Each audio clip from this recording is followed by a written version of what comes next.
The sun had already begun to bleed orange across the low hills that cradled the village of Little Brook, a cluster of timber-framed cottages and a single stone well that had served generations of farmers. The air was thick with the smell of damp earth and the faint, sweet perfume of wild thyme. It was the kind of evening that made even the hardest working folk pause for a moment, stretch their backs, and watch the day slip away. In the shadow of the thatch-roofed cottage at the far end of the lane lived the Whitaker family. Thomas Whitaker, a broad-shouldered man with hands calloused from years of plowing, was bent over a cracked wooden table, his brow furrowed as he counted the few copper coins that clinked in his palm. His wife, Mara, stirred a pot of stew over a sputtering fire, the steam rising like a ghost from the broth. Their son, a lanky 12-year-old named Eli, sat on the floor with his knees drawn up, a tattered notebook open before him, his pencils scratching furiously. "Eli, you've been out there all day," Mara said without looking up, her voice gentle but edged with concern. "You need to come in before it gets dark." Eli glanced up, his eyes bright despite the dimming light. "Just a little longer, Mother. I'm almost done." Thomas glanced at the notebook, his expression a mixture of pride and worry. "What are you writing about now, boy?" "The old oak." "Again?" Eli shook his head, a grin spreading across his freckled face. "No, Father. I'm writing about the Whispering Wood." A shiva seemed to pass through the room, though the fire crackled on. The Whitakers, like everyone else in Little Brook, knew the forest that pressed against the village's edge. It was a place of stories old wives' tales about strange lights that flickered between the trees, about herbs that could heal a wound in a single night, and about a hidden grove where the plants sang at moonrise. No one ventured far into its depths. The forest was a boundary, a place where the known world ended and the unknown began. "Those are just stories, Eli," Thomas said, his voice low. "Old men's tales to keep children from wandering off."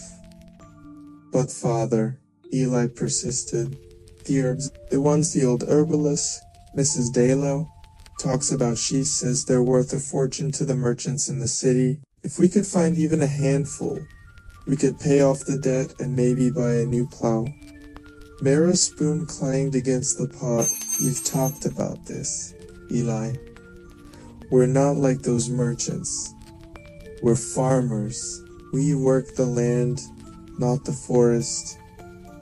Eli's pencil stilled. He looked down at the page, where a crude drawing of a leaf with strange veins stared back at him. He had drawn it from memory, the way Mrs. Dallow had described it, silver-edged, with a faint glow that seemed to pulse like a heartbeat. The legend said that if you could harvest the moon leaf, as the villagers called it, you could fetch enough coin to buy a whole season's worth of seed. The fire crackled louder, as if urging him on. Eli closed his notebook with a soft thud. He stood, his mind already racing ahead to the forest's edge. "Eli, you're not," Mara began, but Thomas cut her off with a sigh. "Let the boy be," he said, his voice softening. "He's got a restless spirit. Maybe a little night in the woods won't hurt. Just be careful." Eli's heart hammered in his chest. He slipped a small leather satchel over his shoulder, tucking the notebook inside, and slipped a piece of stale bread and a few carrots into his pocket. He slipped out the back door, the cool night air washing over him like a promise. The path to the forest was a narrow track, worn smooth by generations of feet that had never gone far enough to test the legends. Tall oaks stood like silent sentinels, their branches interloving above, forming a canopy that swallowed the waning light. The wind whispered through the leaves, a soft sound that seemed to say, "Turn back." Eli tightened his grip on the satchel and kept moving. The forest seemed to close in around him, the trees growing thicker, the underbrush denser. He could hear the distant hoot of an owl, the rustle of small creatures in the undergrowth, and, faintly, a low hum that seemed to rise from the earth itself. He walked for what felt like hours, though the moon had only just risen, a thin crescent casting a pale glow over the moss-covered ground. The hum grew louder, a vibration that resonated in his bones. He stopped, heart pounding, and looked around. The trees opened up into a small clearing, bathed in a silvery light that seemed to come from nowhere. In the center of the clearing stood a plant unlike any he had ever seen. Its stem was thick and silver, its leaves a deep iridescent green that seemed to shift colors as he watched. At the top of the stem bloomed a single flower, its petals a luminous violet that pulsed with an inner light. The hum was coming from it, a gentle, melodic vibration that seemed to speak directly to Eli's mind. He stepped closer, his breath catching in his throat. The flower scent was intoxicating amidst of honey, fresh rain, and something else, something ancient. He reached out, his fingers trembling, and brushed the petal. A surge of warmth shot up his arm, and for a moment the world fell away.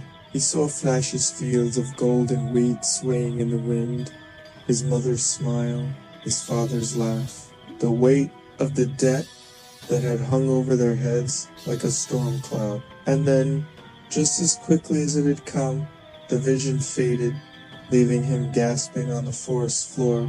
When his eyes cleared, he saw that the flower was still there, its light dimming slightly, as if it had given something of itself to him. He realized, with a mixture of awe and terror, that the legends were true. The Whispering Wood held plants with powers beyond imagination. Eli didn't waste another second. He carefully cut the flower from its stem with a small knife, the blade slicing through the silver bark with surprising ease. He placed it in his satchel, feeling its warmth seep through the leather.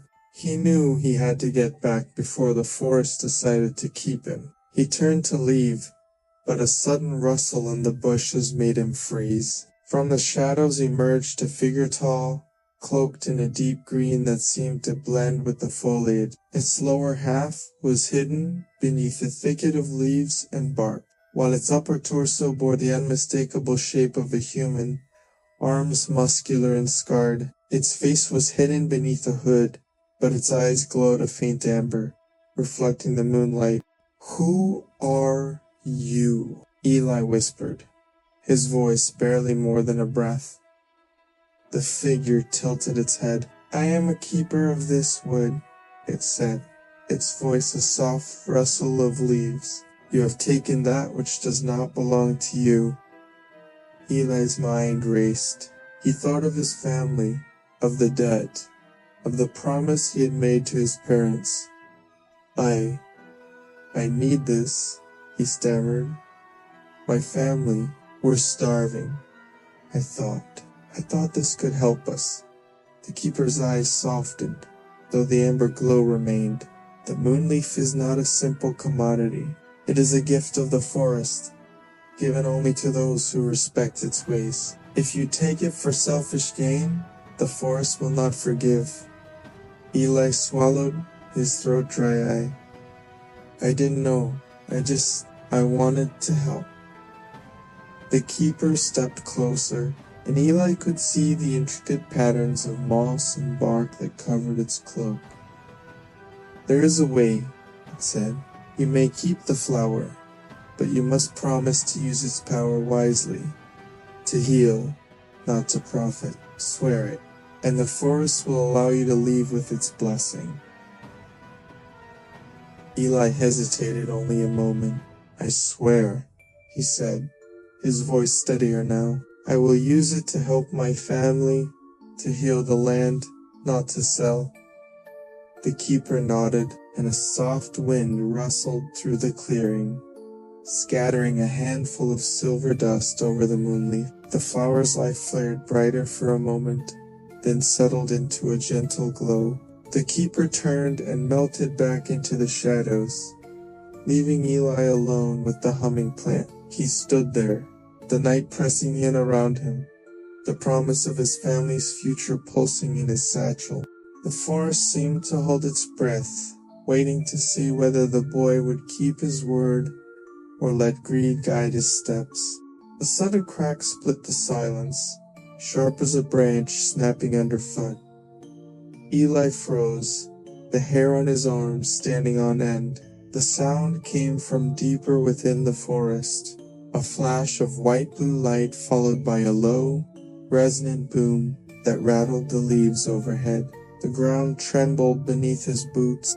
He turned, heart hammering, and saw the source of the disturbance, a narrow corridor of trees lit by intermittent bursts of magical energy. Each flash illuminated a figure darting between trunks, moving with a speed that made the air itself seem to warp.